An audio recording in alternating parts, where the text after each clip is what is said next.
Rekaman sapaan. Shalom jemaat sekalian, selamat hari Minggu dan selamat beribadah secara online bersama GKI Damo Satelit. Di tengah pandemi ini, kita percaya Tuhan akan terus menolong kita. Mari kita terus berdoa agar pandemi ini segera berakhir dan tetap semangat memuliakan nama Tuhan. Dalam kebaktian minggu ini juga akan dilayangkan perjamuan kudus dan dilayani oleh Bapak Pendeta Dedi G. Satyaputra dengan tema Mewujudkan Kesatuan Imani melalui Persekutuan Gerejawi. Kami ucapkan terima kasih atas pelayanan beliau. Kami juga mengajak jemaat sekalian untuk dapat mengikuti ibadah ini dari awal hingga akhir. Berikut ada warta lisan yang perlu jemaat ketahui.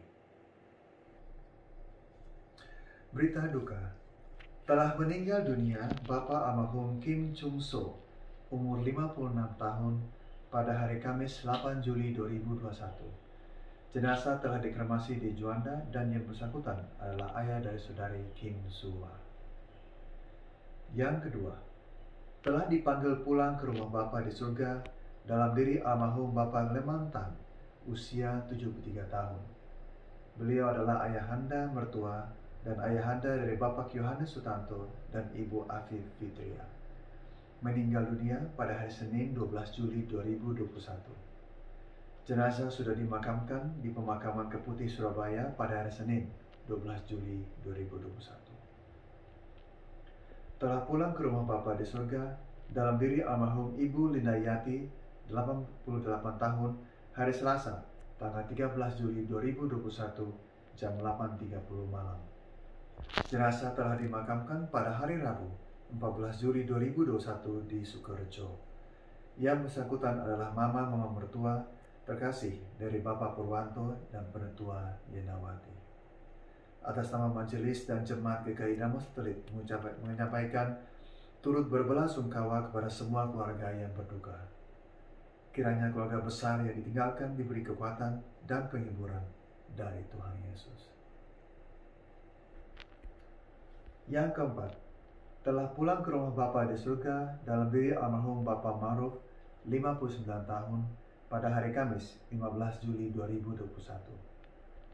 Ibadah kremasi telah dilakukan di Jalan Pralaya secara virtual pada hari Jumat 16 Juli 2021 jam 11 siang, dipimpin oleh Pendeta Andri Purnawan dan Pendeta Dedi Satyaputra. Atas nama majelis dan jemaat GKI Damo Satelit, kami ucapkan turut berbelasungkawa kepada Bu Sari, Bapak Ibu Bagus, Cucu Jose, dan Saudara Rahmat. Kiranya keluarga besar yang ditinggalkan diberikan kekuatan dan penghiburan dari Tuhan Yesus. Berikutnya pemberkatan nikah. Bila Tuhan berkenan dan tidak ada keberatan yang sah dari jemaat, maka akan dilaksanakan kebaktian peneguhan pemberkatan nikah bagi pasangan saudara Brian Jones Merciano Respati, GKI Damo Satelit, dengan saudari Lisa Setia Febrianti dari GPIB Getsemani Malang pada hari Minggu 25 Juli 2021 jam 12 siang bertempat di GKI Damo Satelit dan diberkati oleh Pendeta Dedi G. Satyaputra. Mohon dukungan doa.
Adik-adik, kita ketemu dengan kakak-kakak di sekolah minggu Zoom.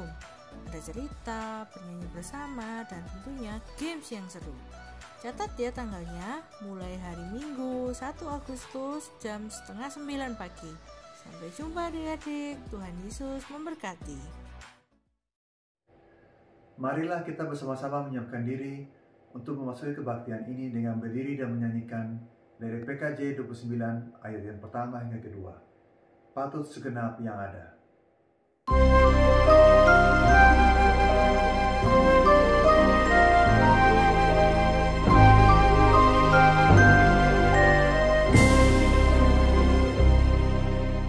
Patut segenap yang ada diam dan sujud menyembah, mengosongkan pikirannya dari barang dunia, karena Tuhan sungguh hadir, patut dipermulia.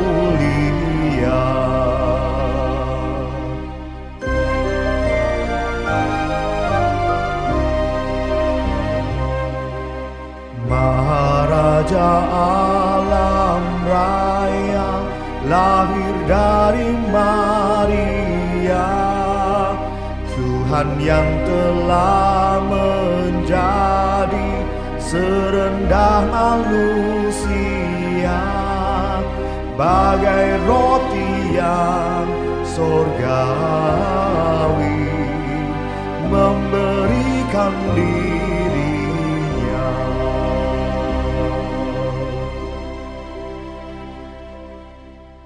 Jemaat dikasih oleh Tuhan, mari kita bersama-sama mengawali ibadah ini dengan pengakuan bahwa kebaktian kita ini berlangsung di dalam nama Allah, Bapa, Anak, dan Roh Kudus.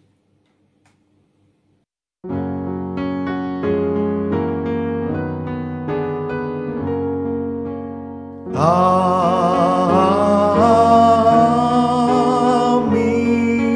amin, amin.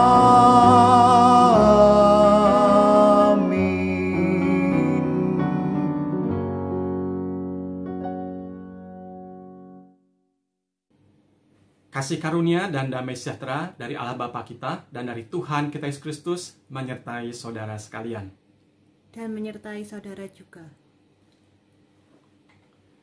Jemaat dikasih oleh Tuhan, dalam kesempatan minggu ini kita bersama-sama akan menggumuli sebuah tema, yaitu mewujudkan kesatuan imani melalui persekutuan gerejawi. Bagaimana iman kita ini mewujud di dalam persekutuan? Kira-kira itu inti dari pergumulan dari tema khotbah kita pada minggu ini, di mana kita juga nanti akan bersama-sama merayakan perjamuan kudus. Karena itu mari kita bersama mengambil waktu tenang sejenak di hadapan Tuhan dalam doa pribadi kita. Adakah sungguh di dalam pergumulan iman kita itu mewujud? Apakah dalam kehidupan iman kita, apakah itu mewujud di dalam persekutuan bersama-sama dalam gereja? Mari kita berdoa. Bapa dalam surga, dalam kesempatan hari ini kami boleh beribadah, bahkan akan melayankan perjamuan kudus bersama-sama. Kami sungguh mengucapkan syukur. Ini adalah sebuah kesempatan di mana Tuhan mengundang kami dan kami boleh merespon di dalam peribadahan, di dalam perayaan perjamuan kudus. Namun kami menyadari kelemahan dan keterbatasan kami ketika kami menghidupi dan menghayati iman kami. Karena terlalu lebih mudah bagi kami, iman hanya menjadi sebuah pengakuan daripada sebuah kelakuan di dalam kehidupan. Kami lebih mudah hidup bersama-sama di dalam berbagai ritual peribadahan dibandingkan ketika kami hidup secara aktual di dalam kenyataan. Karena itu, biarlah melalui pergumulan ibadah pada hari ini, ketika kami sekali lagi boleh diingatkan dan dikuatkan kiranya melalui perjamuan kudus, kami boleh memahami, namun lebih lagi menghayati, menghidupi iman kami di dalam persekutuan gerejawi. Karena itulah ini kami semua, Tuhan ampuni kami, baharuilah kami. Biarlah Roh Kudus Tuhan terus membaharui gerejamu, membaharui persekutuan di dalam dan melalui hidup kami. Demi Kristus Yesus kami mohon dan berdoa. Amin. Jemaat dikasih oleh Tuhan, mari kita bersama-sama mendengarkan anugerah yang Tuhan hendak sampaikan kepada setiap kita. Saya undang kita sekalian boleh berdiri sebagai sebuah respon kesiapan kita untuk boleh menerima anugerah dan hidup dalam anugerah Tuhan.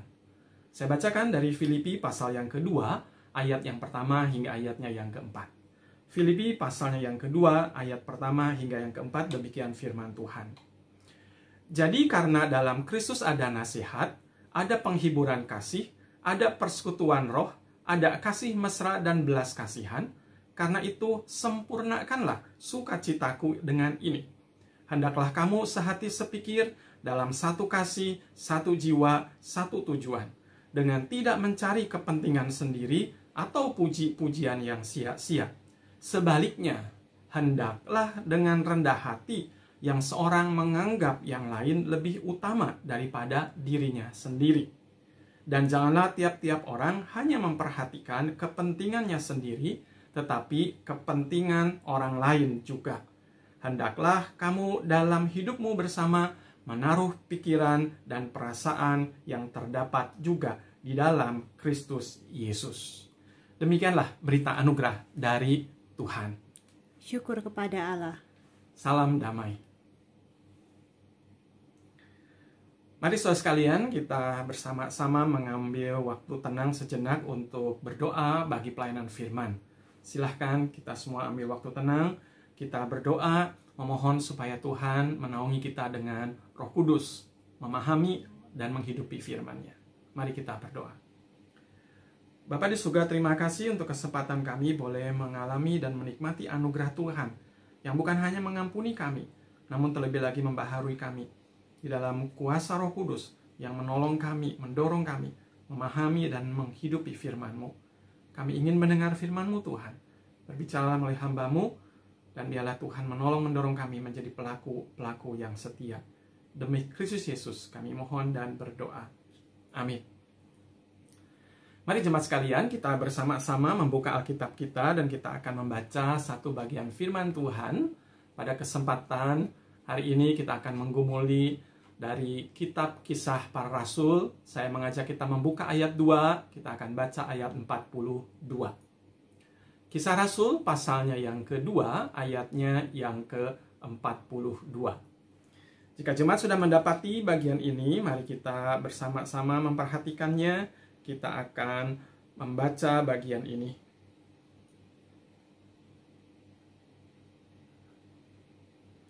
Kisah Para Rasul pasalnya yang kedua, ayatnya yang ke-42. Demikian firman Tuhan, mereka bertekun di dalam pengajaran rasul-rasul dan dalam persekutuan. Dan mereka selalu berkumpul untuk memecahkan roti dan berdoa. Sedemikian pembacaan firman Tuhan, sungguh yang berbagailah kita yang menyimpan firman Tuhan dalam hatinya, terlebih melakukan dalam hidup setiap hari. Haleluya.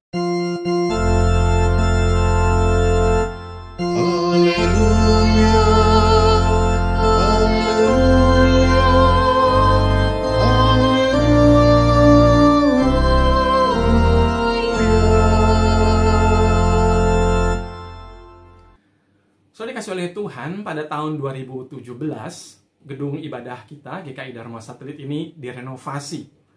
Khususnya bagian interiornya.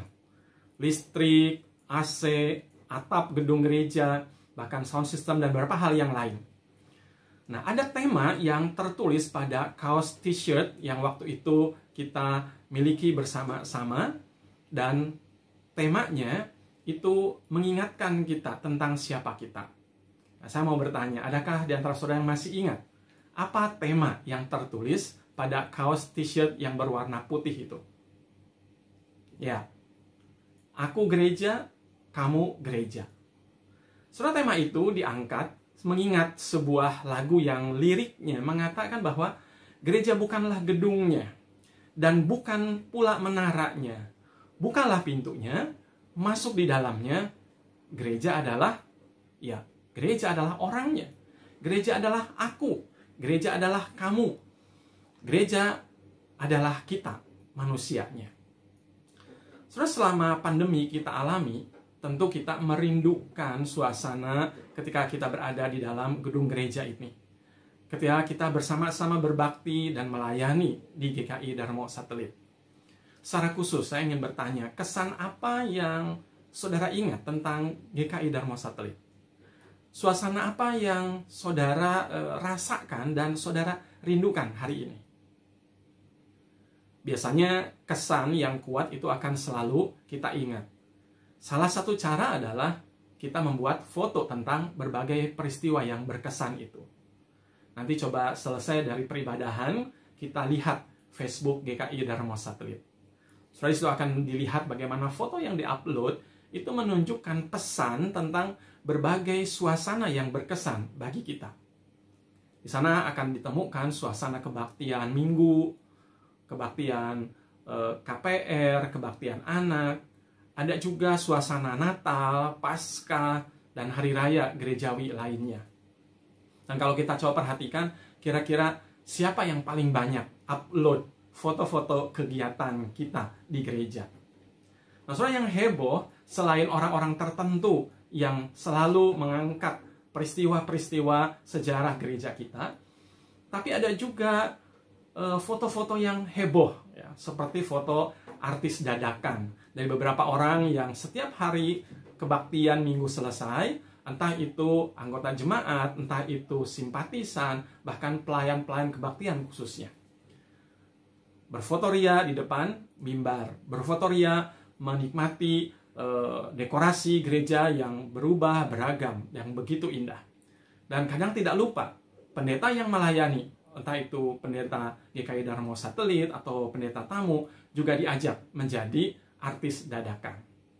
Saudara, ada foto-foto yang heboh yang lain yang kita suka tentunya adalah ketika bazar, ketika foto di dalam bus, ya, ada perjalanan, ada pelayanan, baik itu dari pelayan-pelayan musik, ya, paduan suara, pelayanan dari Baksos, PI Dimas, ke berbagai gereja, berbagai kota, di berbagai wilayah. Dan tentu masih banyak foto-foto lain yang beragam, yang berkesan tentunya, dan beragam suasananya. Nah, saudara, itulah sebagian kesan tentang gereja kita yang terungkap melalui foto. Suasana gedung gereja, kegiatan-kegiatannya yang memberikan sentuhan yang tidak terlupakan. Bahkan selama 1 tahun lebih ini, ketika kita, sebagian besar dari kita, tidak bisa datang ke dalam gedung gereja. Nah, saudara, uniknya, suasana bersama teman-teman gereja ini tentunya berbeda dengan suasana ketika kita bersama-sama dengan teman-teman, tetangga mungkin, rekan kerja, atau bahkan ketika kita masih sekolah. Nah, pertanyaannya adalah, apa yang membuat suasana dan kesan ini berbeda? Apa yang membuat suasana dan kesan ini berbeda ketika kita ada dan bersama-sama di gereja? Nah, saudara, bacaan kita dalam Kisah Rasul pasalnya yang kedua khususnya menggambarkan suasana jemaat mula-mula sebagai jemaat yang dikatakan di situ mereka adalah orang-orang yang bertekun di dalam pengajaran rasul-rasul, di dalam persekutuan. Selalu berkumpul dikatakan untuk memecahkan roti dan berdoa. Seperti nanti kita akan bersama menikmati perjamuan kudus. Sudah dikatakan mereka bertekun. Ini sebuah istilah yang menarik adalah prokarterontes. Ini adalah sebuah ungkapan yang secara harafiah artinya adalah being strong toward. Being strong toward. Mereka menjadi makin kuat. Mereka semakin hari, semakin lama, semakin kuat. Ketekunan itu menghasilkan sebuah ketekunan yang menguatkan. Ketekunan yang membuat mereka erat, dekat satu dengan yang lain. Nah, saudara, suasana gereja mula-mula ini muncul dan dibangun dari jemaat itu sendiri. Yaitu jemaat yang bertekun. Bukan hasil dari orang-orang di sekitar mereka. Tetapi justru karena di antara mereka, di dalam dan melalui mereka lah, mereka bertekun, menjadi dekat, menjadi erat, dan menjadi kuat. Saudara, mereka bertekun dikatakan di dalam pengajaran Rasul, bertekun dalam persekutuan. Mereka bertekun dikatakan di dalam memecahkan roti. Mereka bertekun di dalam doa. Nah, saudara, ketekunan mereka ini menghasilkan suasana gereja yang membuat mereka makin hari makin kuat. Being strong toward. Makin erat, makin dekat, makin kuat. Menariknya, saudara, dikatakan bahwa mereka bertekun itu di dalam persekutuan. Saudara, bukankah mereka berkumpul itu sudah bersekutu? Mengapa perlu bertekun? Nah, saudara, inilah keunikan gereja. Mereka bertekun di dalam persekutuan. Dalam bahasa asli dikatakan mereka bertekun dalam koinonia. Apa itu koinonia? Nah, saudara, bagi orang Yunani yang menjadi latar belakang kelahiran gereja mula-mula, istilah koinonia adalah sebuah persekutuan atau perkumpulan dari sebuah masyarakat atau sekelompok orang. Nah, karena itulah bagi orang-orang Yunani, istilah koinonia itu merujuk kepada ketika misalnya sejumlah orang itu berkumpul atau mereka itu saling berbagi. Bisa juga koinonia ini berarti ketika sejumlah orang itu mengadakan kesepakatan, bekerja sama, entah itu mungkin untuk dagang, entah itu untuk sebuah upaya lain bersama-sama. Atau juga istilah koinonia ini juga biasa dikenakan kepada seorang laki-laki dan seorang perempuan yang menikah. Di saat itulah koinonia terbentuk, koinonia berlangsung. Nah, yang menarik bagi orang-orang Yunani, koinonia ini mempunyai lawan kata yaitu pleonexia. Koinonia berlawanan dengan pleonexia. Apa itu pleonexia? Pleonexia itu adalah sikap mau memenangkan dirinya sendiri, mementingkan dirinya sendiri. Selalu berusaha mengambil sesuatu untuk dirinya sendiri. Nah, karena itulah adanya pleonexia meniadakan koinonia. Begitu pleonexia hadir, maka koinonia mangkir. Nah, saudara, contohnya misalnya, ketika sejumlah orang berbisnis, berusaha bersama-sama, namun sebagian kecil di antara mereka mengambil keuntungan hanya untuk dirinya sendiri, maka kumpulan itu bukanlah koinonia. Itu adalah pleonexia. Misalnya, ketika seorang laki-laki dan seorang perempuan menikah, namun salah satu di antara mereka yang mengambil keuntungan hanya untuk dirinya sendiri, kesenangannya sendiri, seperti tadi bacaan dalam Filipi, mementingkan dirinya, mengambil kesenangan dirinya sendiri. Kalau seperti itu, maka pernikahan itu bukanlah koinonia. Itu adalah pleonexia. Nah, bagaimana dengan gereja sebagai koinonia? Ketika dikatakan tadi bertekun dalam persekutuan, bertekun sebagai koinonia. Apa yang membedakan gereja dengan koinonia orang Yunani? Apa bedanya gereja dengan perseroan? Apa bedanya dengan kumpulan artis atau arisan yang punya hobi yang sama, menikmati bersama-sama, dan berbagai macam banyak perkumpulan-perkumpulan lainnya? Saudara, istilah koinonia Yunani itu berasal dari kata koine. Ya. Saya dan tentu juga banyak pendeta lain ketika belajar Alkitab di seminari atau di STT, kita harus belajar bahasa Yunani. Tapi bahasa Yunani yang kita pelajari bukan yang seperti sekarang, melainkan Yunani koine dikatakan. Yaitu bahasa Yunani yang umum. Karena itulah istilah koinonia Yunani yang berawal dari kata koine itu artinya adalah sesuatu yang umum, sesuatu yang sama, sesuatu yang menyatukan, common. Jadi orang mempunyai sebuah common sense, perasaan yang sama, bahasa yang sama. Nah, saudara, sejumlah orang ketika berkumpul untuk mendapatkan manfaat bersama itu disatukan oleh suatu kepentingan bersama-sama. Nah, apa yang menyatukan mereka? Apa yang membuat mereka itu bisa berpadu? Punya common sense yang menyatukan. Nah, saudara, di dalam budaya Yunani, koinonia itu ditandai dengan kesenangan mereka bersama untuk kumpul di teater. Saudara, teater bagi mereka itu merupakan sebuah gambaran, cerminan kehidupan mereka. Di teater itulah mereka melihat, mereka membuat kehidupan bersama-sama. Bahkan kata teori itu berasal dari kata teater di dalam budaya Yunani. Mereka sedang menemukan common, kesamaan di dalam kehidupan mereka bersama-sama melalui teater. Teater menyatukan orang-orang berkumpul sebagai penonton. Mereka menyaksikan bersama-sama. Mereka melihat bersama-sama tontonan. Dan hasil dari tontonan itu menyatukan mereka. Karena itulah mereka disatukan melalui penglihatan. Mereka berkumpul, mereka duduk, lalu dengan mata yang sama melihat hal yang sama. Mereka menemukan kepentingan yang sama di dalam teater. Dan mereka akhirnya menikmatinya bersama-sama. Itulah koinonia Yunani pada zaman itu. Saudara, kehidupan modern hari ini meneruskan dan tentunya mengembangkan koinonia Yunani ini. Bagaimana kita melihat mata ini berperan sangat penting untuk menemukan dan menyatukan common sense-nya kita. Kesamaan, hal-hal yang umum dalam kehidupan kita.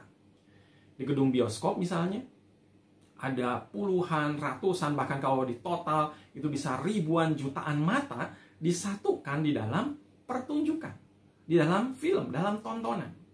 Beribu bahkan berjuta mata terpaku kepada surat kabar, pada televisi. Lalu mereka menemukan commons di dalam kehidupan modern ini. Bahkan baru saja ya, dalam minggu yang lalu sebagian kita sudah disatukan melalui Piala Eropa di Inggris ya, yang dimenangkan oleh tim dari Italia. Bahkan sampai hari ini, sampai saat ini, semua mata dari berbagai penjuru dunia disatukan jadi koine, mempunyai koinonia, punya persekutuan, punya common sense. Dalam hal apa? Dalam hal pandemi COVID-19. Melalui berita, melalui cerita, entah itu melalui televisi, entah itu melalui gadget kita masing-masing. Nah, saudara, bagaimana dengan koinonia gereja? Ketika koinonia di dalam dunia seperti itu, disatukan, punya common sense, melihat yang sama. Bagaimana dengan koinonia gereja? Saudara bisa bayangkan dan ingat kembali, khususnya yang sudah lama tidak ke gereja, tidak datang ke gedung gereja. Apa yang kita lakukan? Pada hari Minggu pagi, satu persatu kita berangkat dari rumah masing-masing menuju gereja. Kita seperti biasanya tiba, bersalaman, lalu mencari tempat duduk di dalam gedung gereja. Sebagian dari kita biasanya suka duduk di tempat yang sama. Kalau sudah ditempati oleh orang lain, rasanya kita tidak suka. Padahal sebaiknya, dan itu selalu diingatkan oleh para penatua, apalagi ketika kita mendaftarkan untuk kebaktian yang onsite beberapa waktu yang lalu. Kita mendaftarkan diri, lalu kita diberi tempat, diatur sedemikian rupa, dan kadang itu bisa berbeda tempatnya dengan anggota keluarga kita. Padahal sebetulnya itu juga baik. Dengan duduk berubah-ubah tempat, kita bisa lebih saling mengenal satu dengan yang lain. Saudara, ketika kita dalam kebaktian, di ruang ibadah, kita akan disatukan dengan satu pandangan, yaitu apa? Menuju kepada mimbar.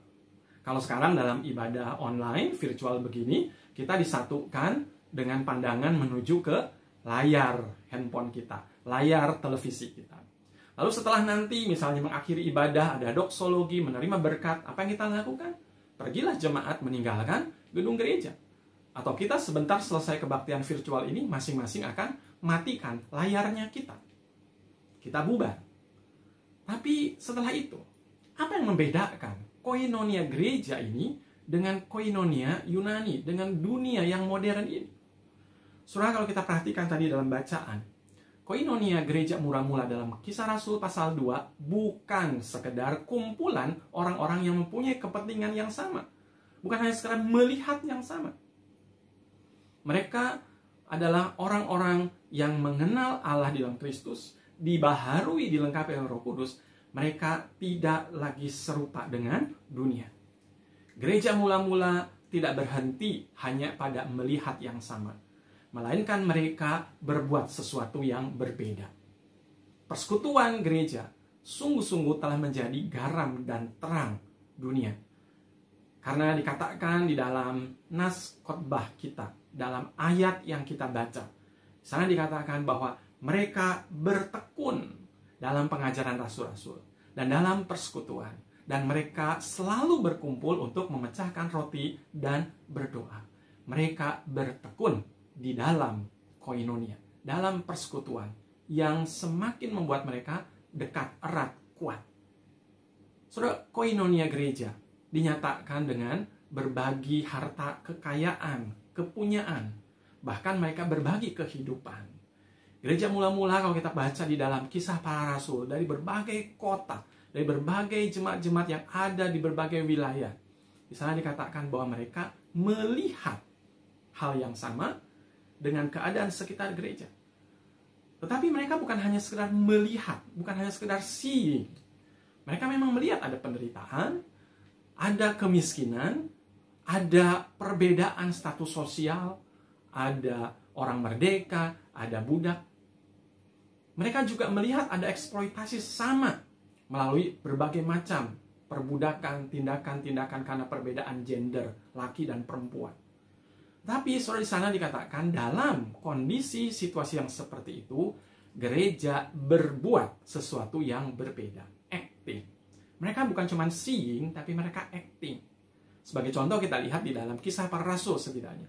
Di sana saudara akan menemukan seorang Yusuf yang disebut Barnabas, disebut si anak penghiburan. Kenapa?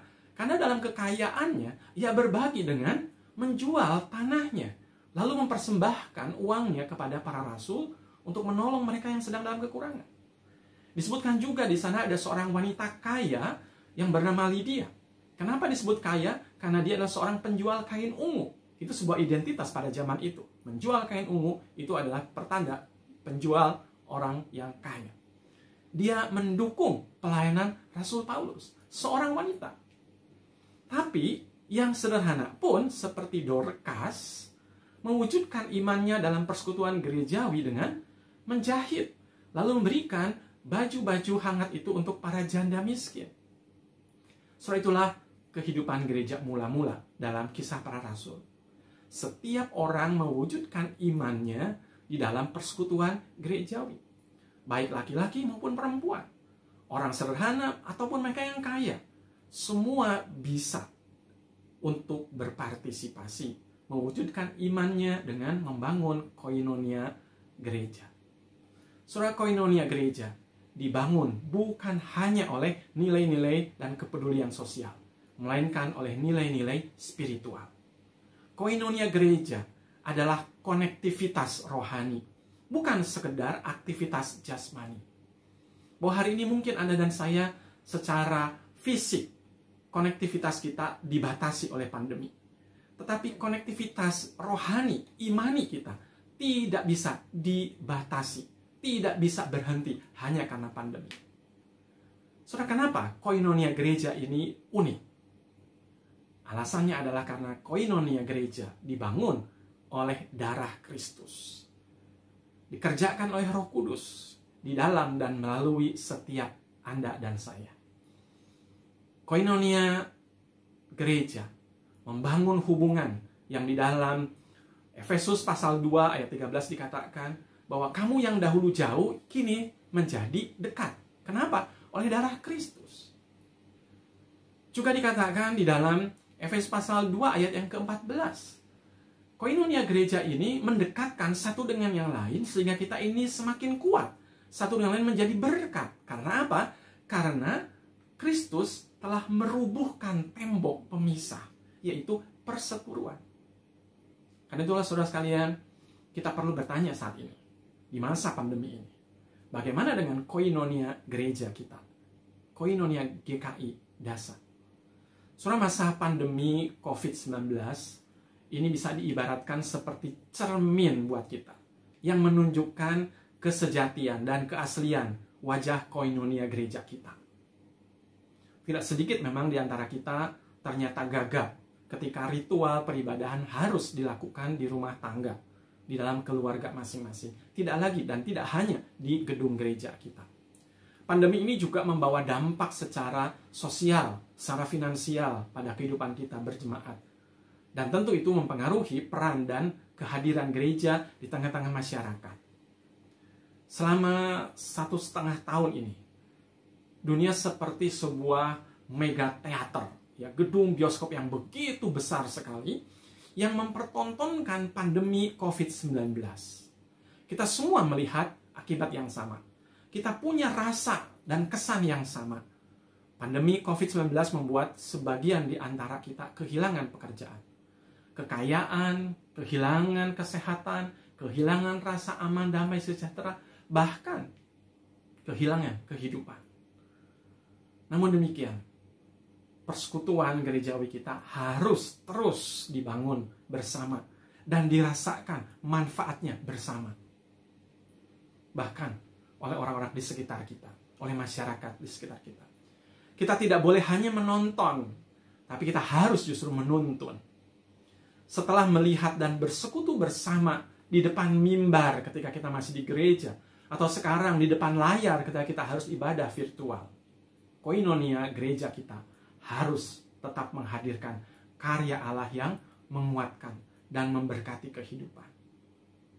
Mari kita ingat, mari kita doakan, mari kita kuatkan beberapa saudara di antara kita yang saat ini sedang dirawat, baik di rumah maupun di rumah sakit karena terpapar COVID-19.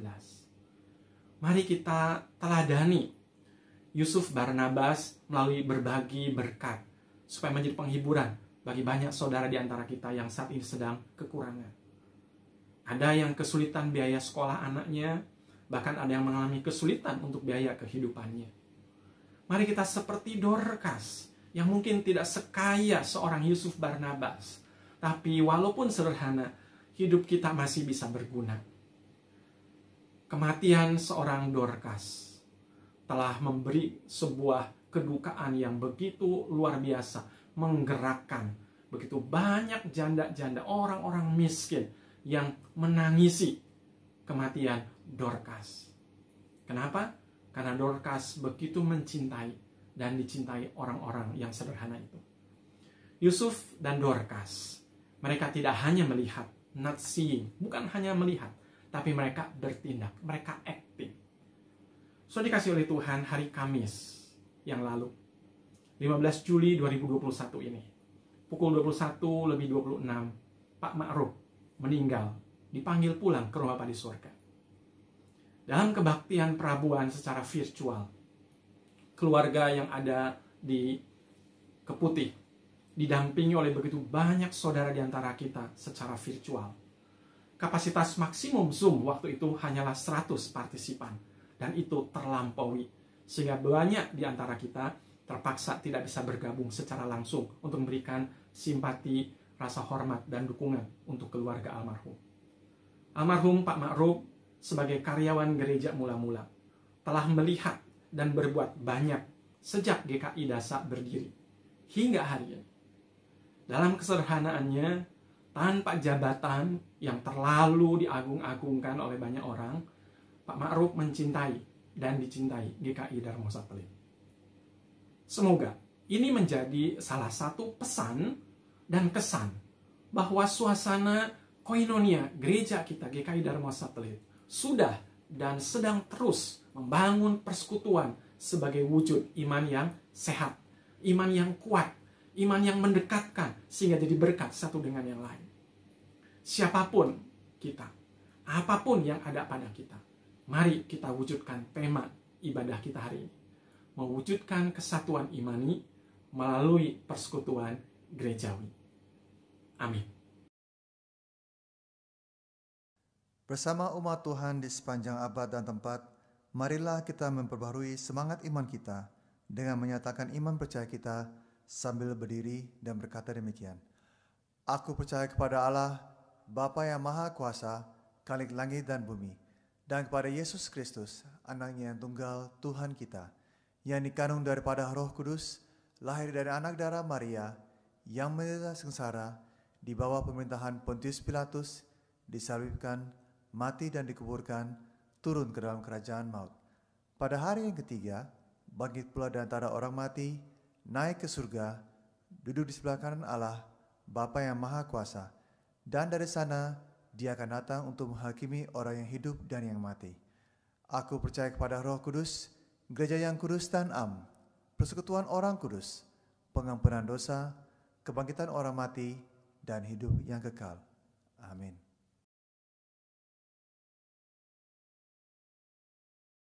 Jemaat dikasih oleh Tuhan, kita akan memasuki perayaan perjamuan kudus. Kita perlu memahami bahwa saat ini kita berada di dalam situasi yang luar biasa, di mana pandemi COVID-19 telah berdampak besar terhadap ritme kehidupan, bahkan peribadahan kita. Di satu sisi kita berjalan di dalam iman, dan terus berdoa supaya krisis ini segera berlalu, dan ritme kehidupan dan peribadahan kita bisa berjalan kembali dengan normal. Namun di siang lain, di situasi sekarang, kita masih harus beradaptasi sehingga gereja tetap bisa menjadi saluran rahmat Tuhan, dasar khususnya melalui perjamuan kudus yang kita rayakan pada hari ini. Sebentar lagi kita akan merayakan perjamuan kudus ini. Sejatinya perjamuan kudus memang dirayakan ketika umat dapat bersama-sama hadir di dalam kebaktian. Unsur persekutuan sangatlah penting di dalam perjamuan. Karena perjamuan bukan hanya mempersatukan kita dengan Kristus, melainkan juga dengan jemaat sebagai tubuh Kristus. Tapi sebagaimana kita pahami, persekutuan kita bukan hanya sekedar sebuah persekutuan di dalam aktivitas, tetapi persekutuan secara virtual, demikian juga di dalam kehidupan spiritual. Karena itu dalam situasi pandemi ini yang belum memungkinkan seluruh anggota jemaat dan simpatisan hadir di dalam kebaktian di gedung gereja, maka pada hari ini perjamuan kudus kita akan adakan dengan penyesuaian. Karena itulah jemaat yang tidak bisa hadir di dalam gedung gereja dapat tetap berpartisipasi dengan bantuan teknologi komunikasi secara online. Demikian juga umat yang ada di rumah dapat tetap berpartisipasi di dalam perjamuan kudus ini dengan menyiapkan roti dan anggur yang telah tersedia di rumah masing-masing. Mari saudara kita bersama-sama menentangkan diri sejenak, kita akan mengarahkan hati kita. Mari kita mengarahkan hati kepada Tuhan. Kami mengarahkan hati kepada Tuhan. Marilah kita bersyukur kepada Tuhan Allah kita. Sungguh layak bersyukur kepadanya. Ya Allah pencipta, kami bersyukur kepadamu sebab Engkaulah yang memberi kami nafas kehidupan. Engkau menyertai kami di sepanjang jalan pada saat kami tersesat, terjatuh, dan gagal. Tak henti-hentinya Engkau merengkuh kami kembali. Engkau menyediakan pemulihan, pengampunan, dan pembaruan kehidupan. Ketika air bah datang, Engkau menyediakan bahtera. Ketika kegelapan datang, Engkau menyediakan tiang api. Ketika wabah penyakit datang, Engkau menyediakan keselamatan. Ketika kesesakan datang, Engkau menyediakan kelegaan. Hari demi hari, kasih-Mu tetap nyata di dalam kehidupan kami. Maka bersama umat-Mu di seluruh muka bumi, kemuliaan-Mu kami agungkan dalam paduan suara bersama para malaikat yang tak henti-hentinya menyanyi. Kudus, kudus, kuduslah Tuhan Maha Kuasa, surya dan bumi penuh kemuliaan-Mu. Hosana di tempat yang maha tinggi, diberkatilah Dia yang datang dalam nama Tuhan. Hosana di tempat yang maha tinggi. Dikasih oleh Tuhan, kita bersyukur karena Bapa yang Maha Kudus senantiasa menyertai kita. Dan Kristus mengundang kita untuk mengambil bagian di dalam perjamuan kudus ini. Kita yakin bahwa Roh Kudus telah dicurahkan atas kita, sehingga dengan iman kita mengalami kehadiran Kristus bersama kita yang hadir di sini, maupun yang berpartisipasi dari tempat kita masing-masing berada saat ini. Kristus yang pada malam waktu Ia diserahkan, mengambil roti dan sudah itu Ia mengucap syukur atasnya, Ia mecah-mecahkannya dan berkata, "Inilah tubuhku yang diserahkan bagi kamu. Perbuatlah ini menjadi peringatan akan aku." Kristus yang juga mengambil cawan sesudah makan lalu berkata, "Cawan ini adalah persekutuan, perjanjian baru yang dimeteraikan oleh darahku. Perbuatlah ini setiap kali kamu meminumnya menjadi peringatan akan aku." Saat ini kita hadir di dalam peristiwa karya kasih Allah yang menyelamatkan dunia, kelahiran dan kehidupan Kristus anaknya di antara manusia, pembaptisannya dan perjamuan malam terakhir bersama murid-muridnya dan kematiannya. Kita memberitakan kebangkitan Kristus dan kenaikannya ke surga dalam kemuliaan, di mana Ia berdoa bagi dunia. Kita merindukan kedatangan Kristus kembali pada akhir zaman untuk menggenapi segala sesuatu. Sebagai persekutuan yang dipersatukan dengan dan dalam Kristus, kita mengingat pengorbanan Kristus yang menyelamatkan, yang dikaruniakan kepada umat manusia di semua tempat. Ketika mengambil bagian dalam perjamuan kudus ini, Roh Kudus menolong kita sehingga kita dipersatukan dalam Kristus, menjadi satu tubuh dan satu roh, dan menjadi persembahan yang hidup bagi Allah.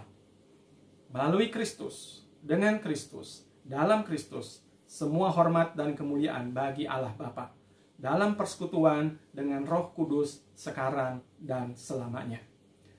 Mari jemaat dikasih oleh Tuhan, kita naikkan doa bersama-sama, kita ucapkan doa Bapa kami.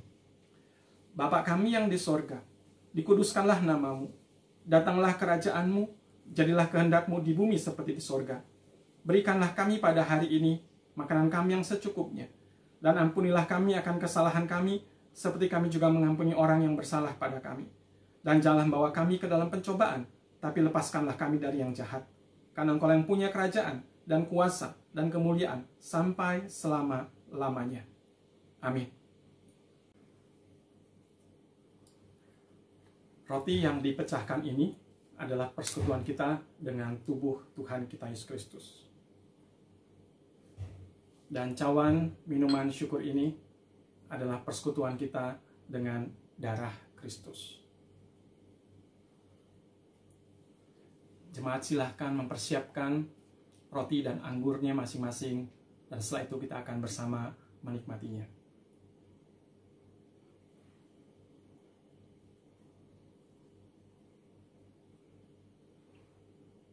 Marilah kita angkat di tangan kanan kita roti perjamuan ini. Pada waktu kita makan, percaya dan ingatlah bahwa tubuh Tuhan Yesus Kristus telah dipecahkan guna tebusan yang sempurna atas dosa kesalahan kita. Mari kita makan.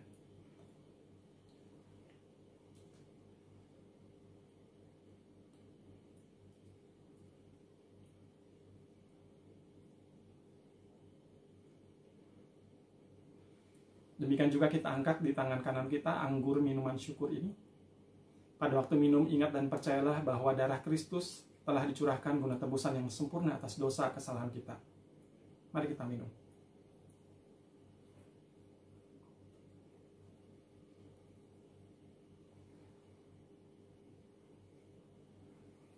Mari kita naikkan syukur, saya ucapkan dari Mazmur. Pujilah Tuhan, hai jiwaku. Pujilah namanya yang kudus, hai segenap batinku. Pujilah Tuhan, hai jiwaku. Dan janganlah lupakan segala kebaikannya. Ia yang mengampuni segala kesalahanmu, yang menyembuhkan segala penyakitmu. Dia yang menebus hidupmu dari lubang kubur, yang memahkotai engkau dengan kasih setia dan rahmat. Dia yang memuaskan hasratmu dengan kebaikan, sehingga masa mudamu menjadi baru, seperti pada burung rajawali. Demikian perjamuan kudus telah kita rayakan. Kini tiba waktunya bagi kita untuk memberikan persembahan. Bagi jemaat yang rindu memberikan ucapan syukur kepada Tuhan, melalui gerejanya dapat diberikan melalui rekening yang tertera pada layar ini, ataupun lewat QR Code yang ditampilkan pada saat ini. Dasar persembahan kita adalah Kolose 3 ayatnya yang ke-17.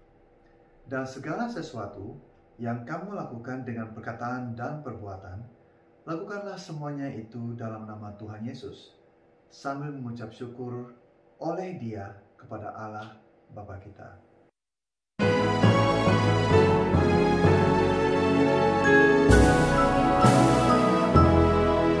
Sekarang bersyukur, hai hati mulutang, sempurna dan besar segala karya Tuhan, diberinya kita pun anugerah dan berkat yang tak terbilang terus, semula dan tetap.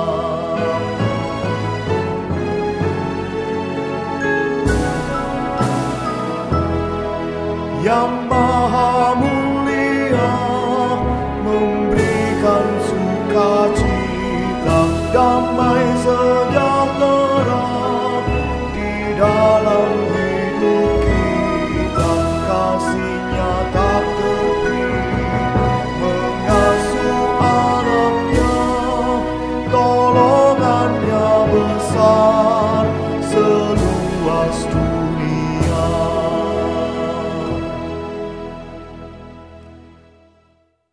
Mari jemaat kita serahkan persembahan ini ke dalam tangan Tuhan.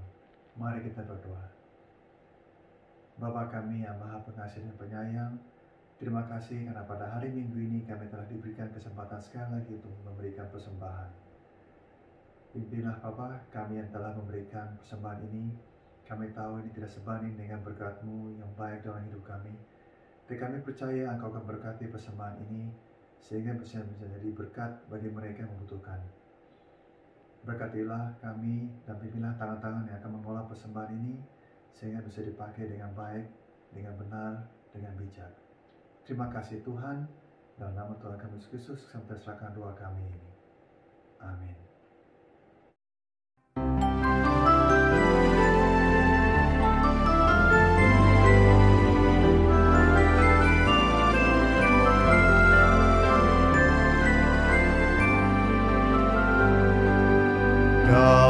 Damai di dunia dan kitalah dutanya.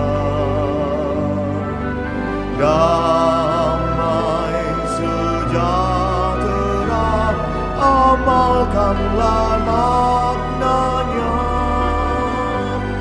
Allah Bapa kita, kita anaknya, rukun bersaudara, penuh bahagia. Damai di dunia dan inilah saatnya. Ucapkan ikrarmu, jalankan perintahnya. Setiap kata dan karya kita memuji namanya. Damai di dunia kini dan selamanya, kini dan selamanya.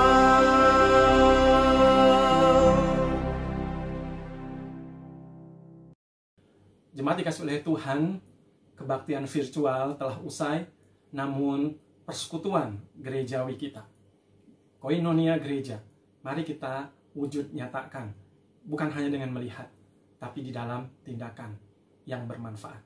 Karena itu, kini arahkanlah hatimu kepada Tuhan. Kami mengarahkan hati kami kepada Tuhan. Jadilah saksi Kristus. Syukur kepada Allah, Terpujilah Tuhan. kini dan selamanya. Terimalah berkat-Nya. Tuhan berkati engkau dan melindungi engkau. Tuhan menyinari engkau dengan wajah-Nya dan beri engkau kasih karunia. Tuhan menghadapkan wajah-Nya kepadamu dan memberi engkau damai sejahtera. Amin.